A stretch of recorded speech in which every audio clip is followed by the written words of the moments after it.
wabarakatuh. Waalaikumsalam warahmatullahi wabarakatuh. Sebelum memulai pelajaran hari ini, mari kita berdoa sesuai agama dan kepercayaan masing-masing. Silakan salah satu siswa untuk memimpin doanya. Siapa yang mau? Rama? Ya, silakan. Sebelum memulai pembelajaran hari ini, mari kita berdoa terlebih dahulu. Berdoa dimulai. Berdoa tak terasa. Nah, di sini siapa yang nggak masuk? Najwa. Terus siapa lagi? Fatalu ya. Nanti minta tolong Mbak Rama untuk dicatat yang tidak masuk ya. Nah, sebelumnya kita kan sudah membahas tentang struktur-struktur manajemen. Nah, mungkin hari ini Ibu akan membahas tentang konsep manajemen, di mana kita akan memperdalam pengetahuan tentang manajemen. Untuk anak-anak, siapa yang tahu apa itu manajemen? Mengelola. Selain mengelola apa lagi? Mengorganisasikan. Selain mengorganisasikan apa lagi? Struktur. Ya, baik. Kurang lebihnya manajemen itu seperti itu. Mari kita memperdalam tentang pembahasan manajemen. Di sini ada pengertian manajemen, di mana manajemen itu merencanakan, mengorganisasikan, memimpin dan mengenakan pekerjaan di anggota organisasi dengan menggunakan seluruh sumber daya untuk mencapai tujuan yang sudah ditetapkan. Sumber dayanya yang dimaksud itu adalah aset yang dimiliki organisasi, baik manusianya, keterampilan, pengalaman, teknologi, serta loyalitas pegawai dan pelanggan. Jadi di sini tuh manajemen itu sebuah perencanaan untuk sebuah tujuan dengan dukungan dari sumber daya. Selanjutnya ada konsep manajemen. Di sini ada dua. Yang pertama fungsionalnya, yang kedua operasionalnya. Di sini fungsionalnya ada 4. Yang pertama yaitu perencanaan. Perencanaan merupakan proses yang dilakukan untuk mengantisipasi kecenderungan di masa yang datang dengan menentukan strategi yang diwujudkan dan tujuan organisasi. Yang dimaksud yaitu untuk menetapkan tujuan dan targetnya, merumuskan strategi untuk mencapai tujuannya, dan menentukan sumber daya yang dibutuhkan.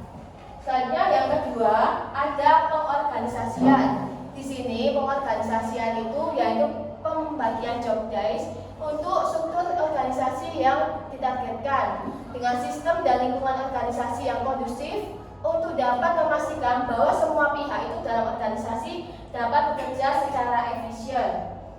Di sini ada mengalokasikan sumber daya, menetapkan struktur organisasi, dan kegiatan perekrutan pembangunan tenaga kerja. Lanjut, yang ketiga ada pengarahan dan implementasi, di mana pengarahan itu memberikan petunjuk yang dapat dijalankan seluruh pihak dalam organisasi untuk memotivasi agar semua pihak dapat menjalankan pekerjaan sesuai job desk-nya. Dan yang keempat yaitu pengawasan dan pengendalian, di mana proses ini memastikan seluruh rangkaian kegiatan yang telah direncanakan dan diimplementasikan dapat berjalan sesuai harapan, meskipun terdapat perubahan di lingkungannya yang dihadapi. Jadi untuk pengawasan ini kita perlu memperhatikan apa saja yang harus dilakukan. Nah, setelah pembahasan fungsionalisasi tadi, ada berapa konsep manajemen dalam fungsional? Dua. Berapa? 4. Betul, jadi ada 4 ya. Yang pertama perencanaan, yang kedua pengorganisasian, yang ketiga pengarahan, dan 4 pengawasan.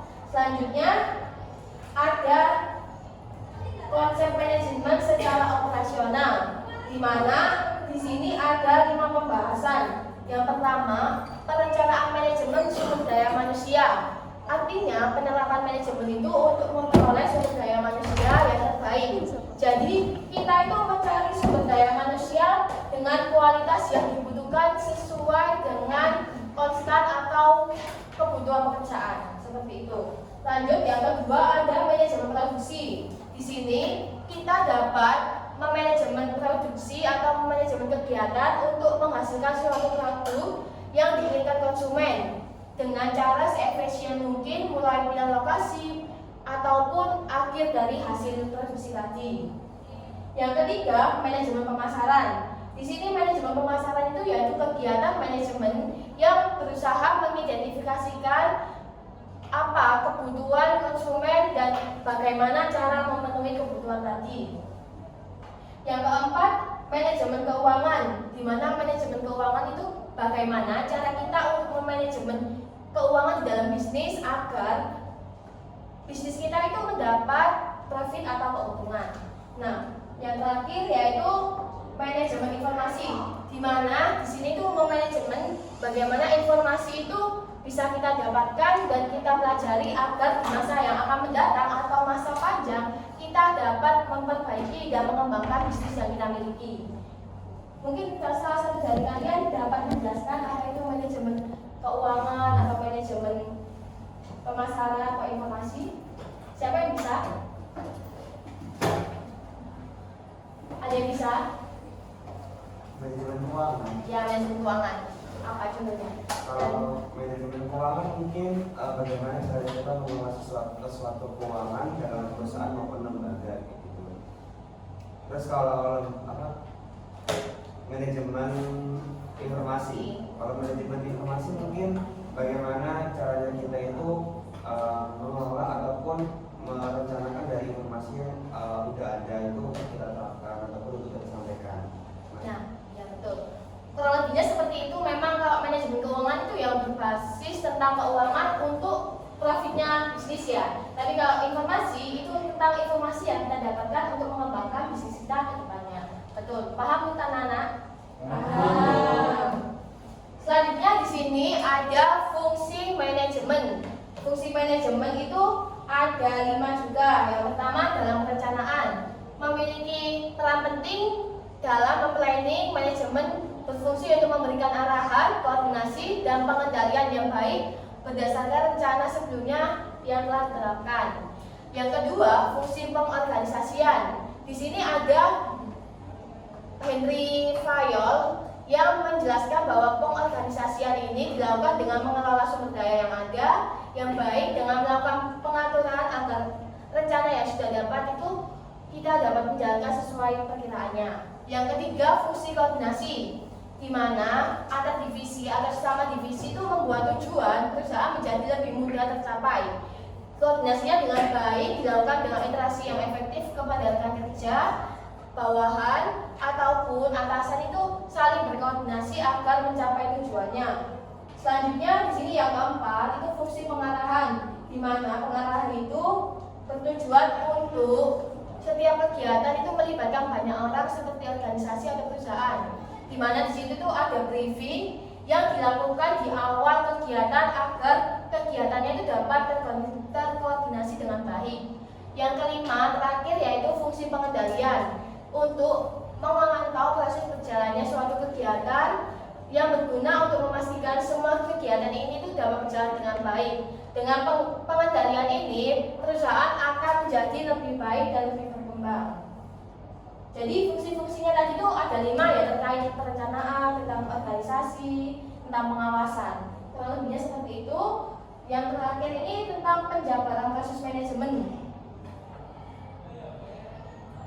di mana yang satu ini tentang planning atau perencanaan.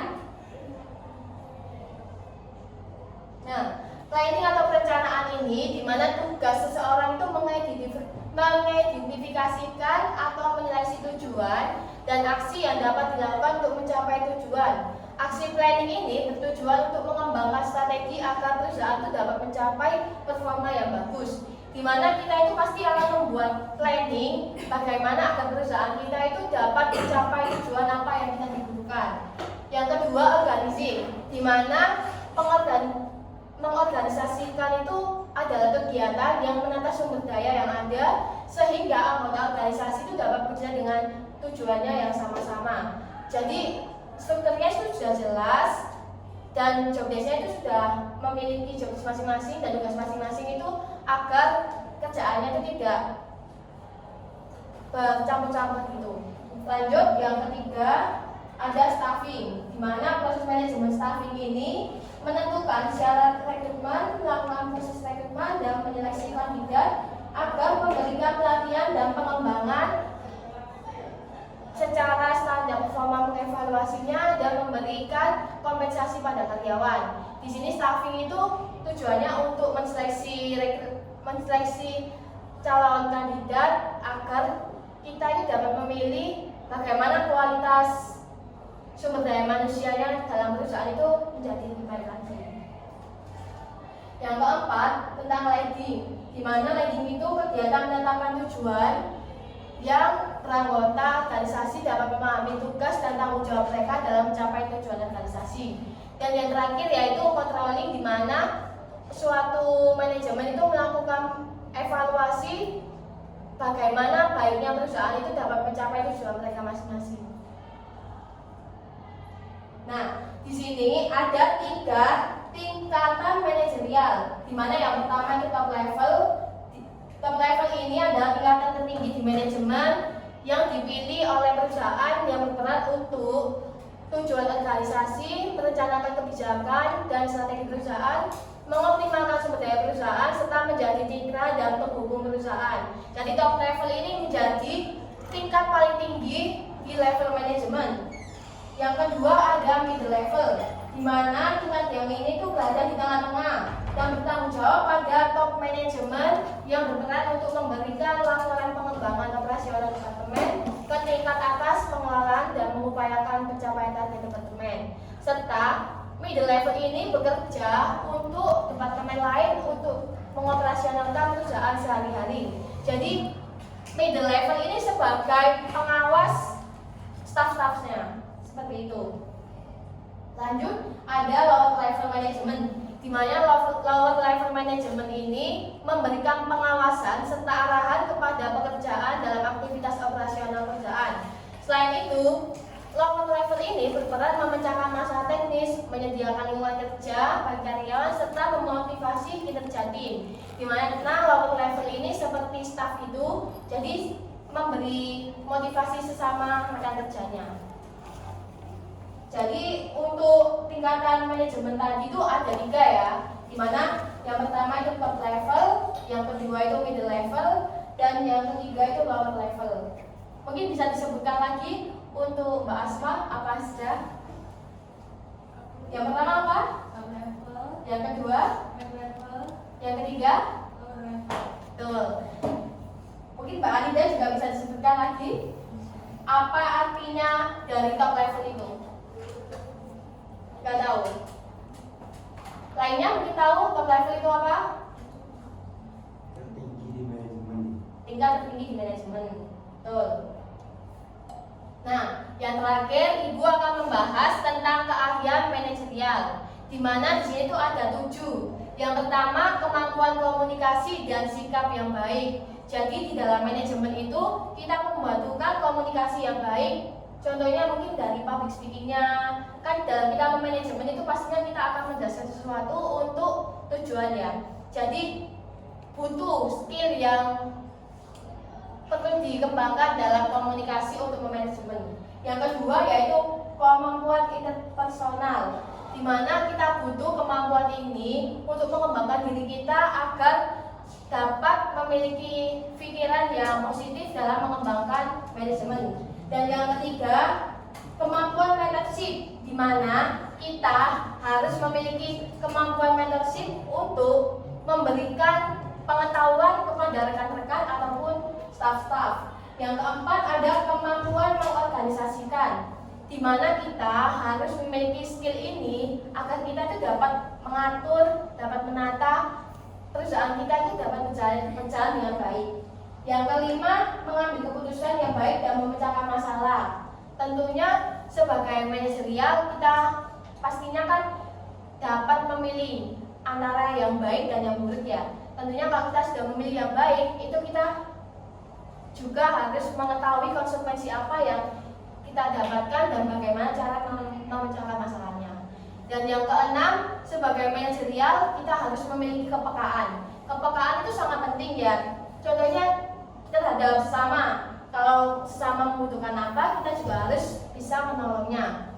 Dan yang terakhir tentang perencanaan dan pemikiran strategis. Nah, ini juga paling penting dalam manajerial untuk merencanakan dan memiliki strategis itu kita dibutuhkan untuk mengembangkan dan lebih mengkreatifkan perusahaan yang kita miliki.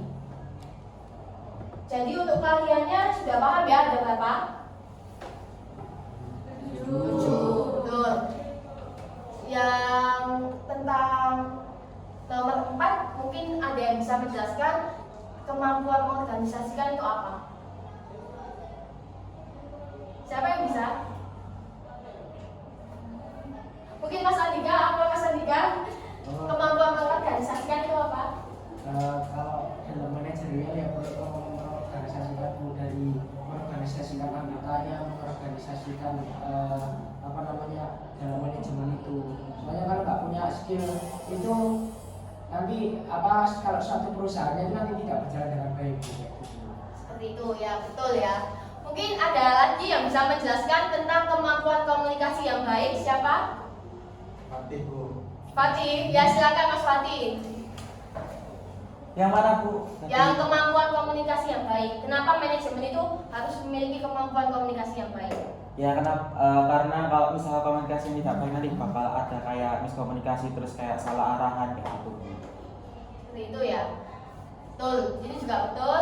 Satu lagi ya, untuk Mbak Rama, kenapa kepekaan itu dibutuhkan dalam manajerial?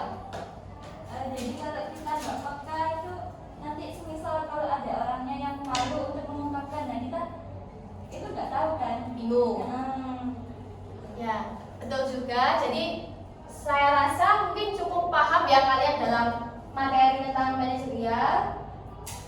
Nah, untuk tugas selanjutnya, untuk setiap anak silakan membuat rangkuman di dalam infografis. Nanti dikumpulkan melalui link yang saya berikan di Mbak Rama ya. Nanti kalau disebarkan di teman-temannya, deadline-nya besok pagi. Semoga kalian dapat memahami materi yang setelah saya berikan. Mungkin jika ada salah kata, mohon maaf. Semoga bermanfaat. Wassalamualaikum warahmatullahi wabarakatuh.